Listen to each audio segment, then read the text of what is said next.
जय श्री कृष्ण, हरिओम। श्री भगवद गीता, श्री भगवद गीता की ओर नमन, कोटि कोटि प्रणाम।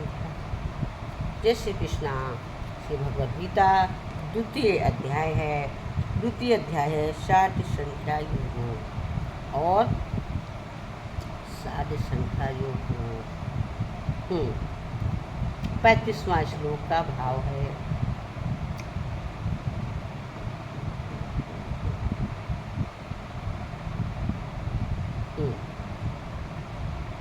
ये डाला था कि जिसके दृष्टि में तू पहले बहुत सम्मानित होकर अब लघु को प्राप्त होगा, वे महारथी लोग तुझे भय के कारण युद्ध से हटा हुआ मानेंगे। तेरी वैरी लोग तेरे समर्थ की निंदा करते हुए तुझे बहुत से ना करने योग वचन भी कहेंगे। इससे अधिक दुख और क्या होगा? या तो युद्ध में मारा जाकर स्वर्ग को प्राप्त होगा या संग्राम जीत कर पृथ्वी का राज्य भोगेगा। भगवान बोले अगर युद्ध में मारा गया तो स्वर्ग को प्राप्त होगा और अगर संग्राम में हार गया तो जीतेगा तो पृथ्वी पर राज करेगा। इस कारण हे अर्जुन, तू युद्ध के लिए निश्चय करके खड़ा हो जा। जरा पराजय, लाभ, हानि और सुख दुख को समान समझकर उसके बाद युद्ध के तैयार हो जा। इस प्रकार युद्ध करने से तू पाप को नहीं प्राप्त होगा। युद्ध करेगा तो तुम जब युद्ध को करेगा तो तू पाप को प्राप्त नहीं होगा, क्योंकि ये तो आप धर्म के कार्य में जा रहे हैं। जब सीट घर पे होते हैं तब हम सोचते हैं कि हम पाप कर रहे हैं। ऐसे पाप नहीं माना जाता। सीट पर जाकर युद्ध क्षेत्र में जाके पक्षपात नहीं करना चाहिए। ये मैं गीता से अलग से बोल रही हूँ। कभी न्याय करते समय पक्षपात नहीं करना चाहिए।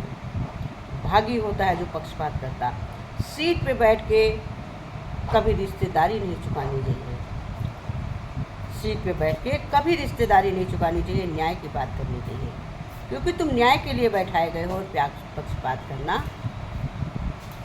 तुम्हारे बही खाते में तुम्हारी प्रारब्ध बन जाती है।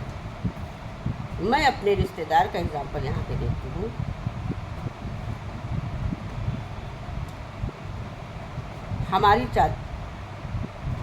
हमारे बाबा के भाई के लड़के डीएम थे।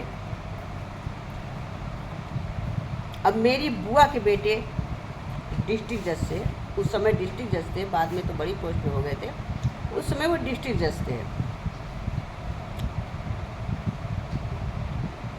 जो डीएम थे तिलहरी जी, अधिकांश तो लोग जानते हैं, तो ललित तिलहरी जी थे। तो ललित तिलहरी जी का केस फंस गया। भाई इन लोग का फंस जाते हैं केस, इनका केस फंस गया। अब वो केस कहाँ गया? मेरी बुआ के लड़के के पास गया जो डिस्ट्रिक्ट जज थे। उनके पास जब ये केस गया तो उन्होंने भाई जो न्याय होना था उन्होंने किया, क्योंकि हमारे बुआ के लड़के का भी नाम रघुनाथ किशोर रस्तोगी, बड़े बड़े उसमें बुलाए जाते थे। अब तो रिटायर्ड हैं, बहुत सम्मानित रहे। कभी एक पैसे वो जानते नहीं, पर तनख्वाह उनकी ऐसी थी, इतने सम्मानीय व्यक्ति थे। उनके पास केस गया। उन्होंने उस केस को देखा, जो उचित था उनको कहा कि तुमने ऐसी गलती करी। प्यार में उनको बहुत फटकारा वहाँ पे सीट पे बैठ के। चलो वहाँ पर तो वो बहुत परेशान। उन्होंने सोचा, क्योंकि ये थोड़ा नेचर से अलग है जो तिलहरी जी हैं, अब वो बहुत धार्मिक, रस्तोगी बहुत धार्मिक। उन्होंने सोचा मेरे से छोटे होकर सीट पे बैठ के मेरे को इतना डांटा। लेकिन इन्होंने क्या किया था? न्याय का कार्य किया था। फिर शाम को उनके घर गए, बोले मामा, माफ़ी मांगने लगे। कहे नहीं, पैर छूने लगे। नहीं माँ, भागे पैर नहीं छूते हैं। कहे नहीं मामा, उस समय मैंने जो किया, अपनी सीट का वर्क किया, उस समय ना मैं आपका भांजा था, ना आप मेरे मामा थे, ना मैं आपका भांजा, ना आप मामा भांजे का कोई रिश्ता नहीं था। जिस समय सीट पे बैठा था उस समय एक मैं न्याय मूर्ति था। उस समय मुझे न्याय का कार्य करना था, मैंने न्याय का कार्य किया। अगर आपके दिल को धक्का लगा हो तो आप हमें घर में माफ़ कर दें, मगर आप सीट पर आएंगे तो हम आपका उसी तरह से फिर बात करेंगे, क्योंकि मेरी दृष्टि में मैं न्याय करने के लिए शपथ लेकर बैठा हूँ। उस समय मेरे लिए सभी बराबर होते हैं। तो न्याय हमेशा ऐसा करना चाहिए कि न्याय में पक्षपात नहीं करना चाहिए, अपना पाप लिया जाए, न्याय तो न्याय ही होता है। फिर न्यायाधीश क्यों बनता है? इसी के लिए आज भ्रष्ट है इतना समाज, क्योंकि उचित जिसको न्याय मिलना चाहिए उसको न्याय नहीं प्राप्त होता है। वही बात भगवान कृष्ण ने कहा है कि तू धर्म के लिए लड़ रहा थे, पाप को प्राप्त नहीं होगा। चलिए अपने टॉपिक पे आ जाते हैं। हे पार्थ, ये युद्ध तेरे लिए ज्ञान योग के विषय में कही गई और अब तू इसके कर्म योग के विषय में सुन। जिस बुद्धि से युक्त हुआ तू कर्मों के बंधन को भली भांति त्याग देगा, अर्थात सर्वस्व नष्ट कर डालेगा। इस कर्म योग में आरंभ का अर्थात बीज का नाश नहीं है और उल्टा फल रूप दोष ही नहीं है, बल्कि इस कर्म योग धर्म का थोड़ा सा भी साधन जन्म मृत्यु महान भय से रक्षा कर लेता है।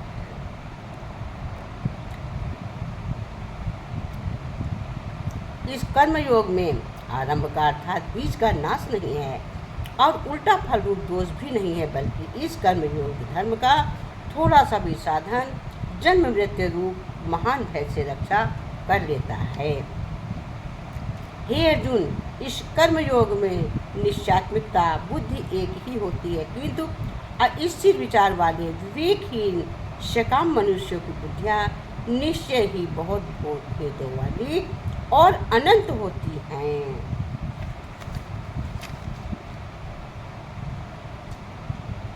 हे अर्जुन, जो भोगों में तन्मय हो रहे हैं, जो कर्म के फल के प्रशंसक वेद वाक्यों में ही प्रीति रखते हैं, जिनकी बुद्धि में स्वर्ग ही परम प्राप्य है, वस्तु है, और जो स्वर्ग को बढ़कर दूसरी कोई वस्तु नहीं है ऐसा कहने वाले हैं, वे विवेक की जन इस प्रकार की जिस पुष्पित अर्थात दिखाऊ शोभा युक्त वाणी को कहा करते हैं कि जो जन्म रूप कर्म फल देने वाली एवं भोग तथा ऐश्वर्य की प्राप्ति के लिए नाना प्रकार की बहुत सी क्रियाओं का वर्णन करने वाली है, उस वाणी द्वारा जिनका चित्त घर लिया गया है, जो भोग और ऐश्वर्य में अत्यंत आसक्त हैं, उन पुरुषों की परमात्माओं में निश्चयात्मक वृद्धि होती है, निश्चयात्मक वृद्धि होती है।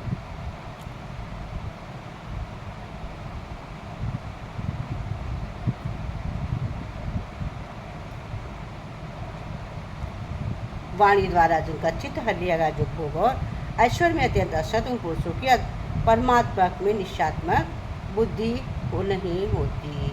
इसी के साथ अध्याय 2 भगवद गीता का सूत्र अष्टावक्र गीता डालते हुए सूत्र कहने की आदत पड़ गई थी। तो अध्याय 2 का श्लोक 44 तक आए हैं। कहाँ से? 35 से 44 तक। अब यहीं पे विराम लेते हैं। जय श्री कृष्णा, हरिओम। बहुत वीडियो बड़ी इसलिए करते कि आप लोग देखने में बोर ना हो, पूरी वीडियो को सुन सकें। भले ही थोड़ा टाइम दे सकते हैं तो 1-2 दिन की जगह 4 दिन सुनिए, लेकिन जितनी सुनिए तो पूरी सुनिए, छूटने ना पाए। जो गीता को सुने वो पूरी गीता कम से कम एक बार सुन सके, इसलिए मैं वीडियो को बड़ी नहीं डालती हूँ।